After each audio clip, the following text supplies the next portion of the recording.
But tomorrow, tuloy ang hearing ng Blue Ribbon Committee. I am still the legitimate, legal, moral Senate President of the Republic of the Philippines. There is still functioning committees. We have to hear the testimonies. Invited po, pati po yung mga gumawa ng illegal ngayon. You can try to stop us, but you will be stopping the Filipino people. So sa ating mga kababayan who wants to pray or have a prayer vigil sa Senado bukas, pumunta po kayo. Pag hindi po kami pinapasok, de sama-sama na po tayo outside the Kulambo. Ang problema po, pag in-outside nyo the Kulambo, ang mga legitimate leaders ng Senado, para nyo na pong sinabing sinunod nyo po ang Philippine Constitution. Ang nakalagay sa Konstitusyon ng Pilipinas, pwedeng mag-conduct ng business ang Senado by a majority of all its members. Ang majority po ng 24 ay 13 po. 13 po ang numero. Yung sinasabi po nilang kaso, yung po ay ibang-iba. Nag-adjourn po kami nung nag-walk out sila. So that means they have to call the roll at kailangan 13. Yung binabanggit nilang kaso po, inahamon ko lahat ng abogado. It is not applicable kasi doon po tuloy-tuloy yung sesyon. Tinigil tapos sinabing may continuing quorum po sila. Tayo po, malinaw na malinaw sa records, ay nag-adjourn last Tuesday at sinabi na tayo ay muling magre-resume ng alas 5 nung Lunes. So, what is the point of going through this? The question we have to ask ourselves is that, is the Constitution but a piece of paper to this administration? Has the judiciary ceased to function? Wala na bang Senado? Yun na po ba ang pananaw ng ating administrasyon? Ang tingin ba po ng 12 senador ay basta't kakampi mo ang Malacanang ay wala ng batas? Kung titingnan niyo po ang Rule 1 and 2 ng Senado, na ayon to sa Philippine Constitution, para i-elect ang Senate President at ang Senate President Pro Tem o Pro Tempore, ay kailangan po 13. So paano po nila alisin si Senator Loren Legarda kung 12 lang po sila? At mapapakita po sa inyo na gusto nilang i-control ang premises ng Senado at gusto po nilang hindi mag-hearing ang Blue Ribbon Committee bukas sapagkat ay binasa po nilang rule para magkaroon po ng acting Senate President. Kailan po ba pwede magkaroon ng acting Senate President? Babasahin ko po sa inyong rule. Sabi po, in cases specified in subparagraph C of Section 4 of the rule, the President Pro Tem shall serve as acting President until the Senate shall have elected a new President. Hindi po sila maka-elect ng new President dahil wala po silang 13. Ulitin ko po, pag may 13 po sila, ako pa mag-o-oath sa kanila. Bibilisan ko po na ibibigay sa kanila. Wala po silang 13. So ano yung rule po? The President Pro Tempore shall discharge the powers and duties of the President in the following cases, A, B, C. But she or he shall only become acting President in the case of subsection C, which says, in the event of resignation, hindi po tayo nagre-resign. Removal, hindi po nila ako naalis. Death, buhay pa naman po siguro ako, hindi po AI ito. Hindi po AI ang kumakausap sa inyo ngayon, buhay pa ho ako. Absolute incapacity, siguro naman po nakikita nyo, nakakapag-isip po ako, nakakapagsalita po ako. So wala pong ground para magkaroon ng acting president.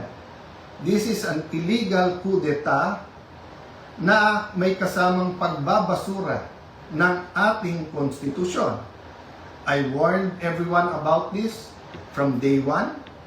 We warned everyone yesterday when we explained the use of the parliamentary tool of not having a quorum.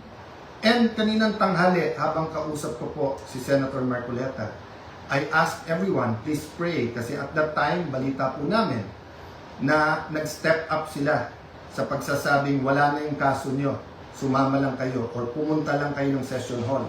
I even got a text yesterday, pumunta lang daw ako or si Senator Loren para nga at least mag-open and close. Nangyayari po minsan yan, that's a longer story.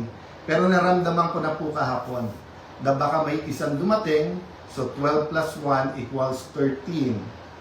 So 12 pa rin po ngayon, ay pang-11 pa rin po. Dahil sa ating konstitusyon, sa ating rules of the Senate, kailangan pong 13. Hindi po kami nagpipilit sa kapangyarihan. I can go as Senate President, even as Senator anytime. Hindi po ba ako lang ang katangi-tangi sa mga matataas na opisyal na nung nangyari yung flood control scam ay nagsabi, ba't hindi na lang tayo lahat mag-resign? Alright mga kababayan, no, mag-reaction ulit tayo dito sa sagot ni Senate President Alan Peter Cayetano patungkol nga po dito sa nangyaring pag-alis sa kanya, no, dito sa Senado ngayong hapon, at si Senator Gatchalian yung kanilang inupo bilang acting Senate President mga kababayan. So ngayon maliwanag yung paliwanag ni SP Cayetano, no, na labag sa batas, labag sa konstitusyon yung kanilang ginawang mabilisang pagpapatalsik sa kanya dahil kailangan daw po ng 13 senators, no, sa majority ng 24 senators. So kailangan lang nila ng 13 senators na magbubutuhan para mapalitan yung Senate President mga kababayan, or pati yung Senate pro tempore, no, or Senate President pro tempore. So hindi naman nag-resign si Senate pro tempore Loren Legarda, kaya hindi po nila napalitan mga kababayan, no? Hindi daw po nasa batas, no, or hindi ayon sa batas, hindi ayon sa konstitusyon yung kanilang ginawang mabilisan na pagtalaga bilang bagong Senate acting Senate President, no, si Sherwin Gatchalian mga kababayan, at nagpalakpakan naman sila, at talaga nakikita natin sa mukha nila Rapi Tulfo na tuwang-tuwa sila na napaalis daw nila si Senate President Alan Peter Cayetano, at tuloy yung kanyang hamon na magpapakita doon si SP Cayetano at makipagdebate, no. Baka nahiya lang daw or natakot, baka masupalpal daw itong si Senate President Cayetano mga kababayan. So tingnan natin kung kaya ba niyang makipagdebate, no, dito kay Senate President Cayetano, dahil itong si Rapi Tulfo ay matatandaan natin na kasama to sa nag-walk out, no, noong nakaraang linggo, noong Martes, dahil ayaw nilang harapin or ayaw nilang makipagdebate doon sa panukala ni Senator Marcoleta na i-allow yung mga senator na mag-participate sa session or sa voting via online, no, or via Zoom, via teleconferencing or video conferencing. Pero ngayon ay hinahamon pa rin yan na para pumunta lang daw itong si SP Cayetano sa sesyon at makipagdebate sa kanya mga kabayan. So abangan natin yan kung hindi ba kaya to susuko, no, makipagdebate si Rapi Tulfo sa isang abogado mga kababayan. So tingnan natin yung angas ni Tulfo kung talaga bang mag-work mga kababayan, no. At itong ginagawa nila ngayon ay may consequence daw po ito mga kababayan, no. At bukas tuloy pa rin ang Blue Ribbon hearing, pupunta pa rin sila doon bukas, itong mga legitimate na mga majority mga kababayan, no. Pwera lang dito kay Escudero na tila nag-traidor mga kababayan dito sa grupo nila Senate President Cayetano, no. At di natin masisi siguro, grabe yung pressure sa kanya, at lantaran na mga pong inamin yan ni Senator Jinggoy Estrada na talagang merong offer mga kababayan kapalit ng kalayaan, kapalit ng alis ng mga kaso, no, or hindi natutuluyang kasuhan mga kababayan, basta sumapi lang daw dito sa grupo ng majority. Kaya talagang grabe yung effort nila ngayon, mabilisan mga kababayan, no. Atat na atat si Soto na mag-declare na vacant na yung committee, no. Lahat ng committee ba ay vacant, pati yung pagdeklara nila kay Gatchalian bilang acting Senate President ay talagang mabilisan mga kababayan. Nakakatuwa yung ginawa nilang pang-aagaw, no, ng liderato, at yung pala sinagot ngayon ni Cayetano na illegal, hindi po naayon sa Constitution. So magkakaroon po ng constitutional crisis yan mga kababayan for sure, at talagang i-challenge yan nila SP Cayetano, at alam nila yan kasi abogado po yan si SP Cayetano mga kababayan. So bukas ay pwede tayong pumunta doon sa Senado, no, at mayroon dang vigil, at kung hindi sila papasukin ay talagang malagay sa alanganin nito mga kababayan, dahil talagang i-challenge nila yan, no, yung ginawa ngayon ng minority. Sila na daw kuno ngayon yung majority na kasi inelect na or nilagay na nila si Gatchalian bilang acting Senate President, mga kababayan. So abangan natin yan bukas kung ano po yung magiging kaganapan, no? Kasi desidido po sila or perseguido sila Senate President Cayetano na pupunta bukas, pati yung mga in-invite, no, na mga witnesses doon sa Senate Blue Ribbon Committee, mga kababayan.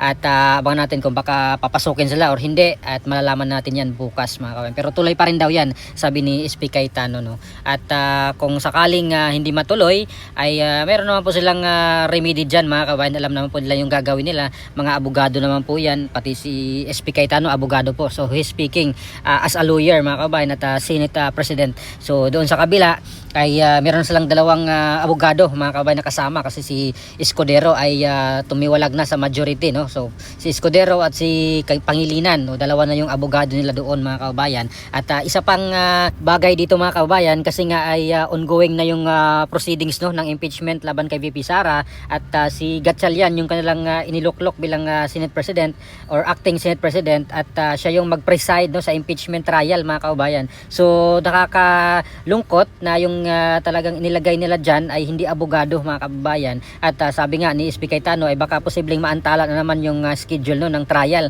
dahil binago na nila yung presiding officer, at panibagong rules na naman siguro yung gagawin. So it will take time daw, mga kababayan, no? Kasi yun yung ginawa nila, na pinalitan yung presiding officer in the name of Senate President, mga kababayan. So posibleng maantala daw po yan, no, mga kababayan, sabi ni SP Cayetano. So talagang para sa aking opinion, talagang mas okay naman na abogado yung ilagay mo dyan. So far sa mga naabutan kong impeachment trial, no, yung mga Senate President ay abogado. Si Enrile abogado nung kay Corona, at si dating Senate President Aquilino Pimentel, mga kababayan, na abogado rin. Kaya talagang ngayon, no, itong kay VP Sara impeachment trial ay si Gatchalian, di ko alam kung ano kayang gagawin niya dito, mga kababayan, no, kung siya yung magiging presiding officer, no, dito, o siya yung magli-lead dito sa Senado, mga kababayan. At si Rapi Tulfo nga ay meron ng mga statement na sila daw yung maglalatag, no, kung maagaw nila yung majority ng Senado ay sila daw po, or para daw mailatag nila ng maayos yung mga ebidensya, mga kabayan, laban kay VP Sara. Kaya sinupalpal po siya dito ni Attorney Levi Baligod, no, na hindi naman yung mga senators bilang senators judge yung mag-present or maglatag ng mga ebidensya, no, pero trabaho daw po yan, no, ng mga congressman na magsisilbing prosecutors dito sa impeachment trial. So yung senator, iba yung kanilang trabaho, no, para sila yung magiging judge, sila yung mag-question dito kung tama yung mga ebidensya, at talagang sila yung mag-cross-examine dito sa mga witnesses ng mga ipresenta ng prosecutor, mga kababayan, or maging dito sa defense na side, no, mga kababayan. So ano pong masasabi nyo dito, mga kababayan, sa medyo tensyonadong pangyayari ngayong hapon, no, na talagang gumalaw na sila Soto.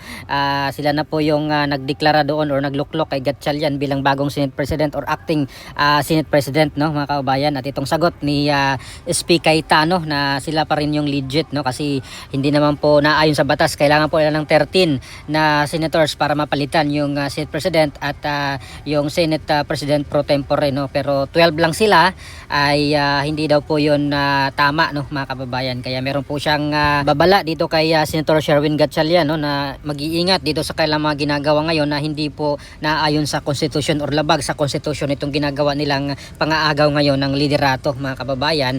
At makailang beses na pong sinabi ni Senate President Alan Peter Cayetano na willing naman po siyang mag-resign, no, or bumaba sa pwesto bilang Senate President kung meron na pong 13 na mga senator or meron na po silang 13 votes, mga kababayan, na majority para mapalitan yung Senate President. Dahil hindi naman po siya atat dito, no, sa kapangyarihan, at yung pakay lang talaga niya is matuloy itong Blue Ribbon hearing, no, bukas, mga kababayan. Pero may mga statement po yung kabila, sila Erwin Tulfo, na siya daw yung bagong Blue Ribbon chairman ngayon, mga kababayan. Sabi niya tuloy pa rin daw yung Blue Ribbon hearing, no, sa June 8 na daw yun, mga kababayan. So next week, mga kababayan. Pero bukas, sabi ni SP Cayetano ay tuloy pa rin, pupunta pa rin sila doon, mga kababayan. At abangan natin kung papasukin kaya sila ng Senado, mga kababayan. So ano po masabi niyo dito? Please comment down below. Maraming salamat. God bless po sa ating lahat.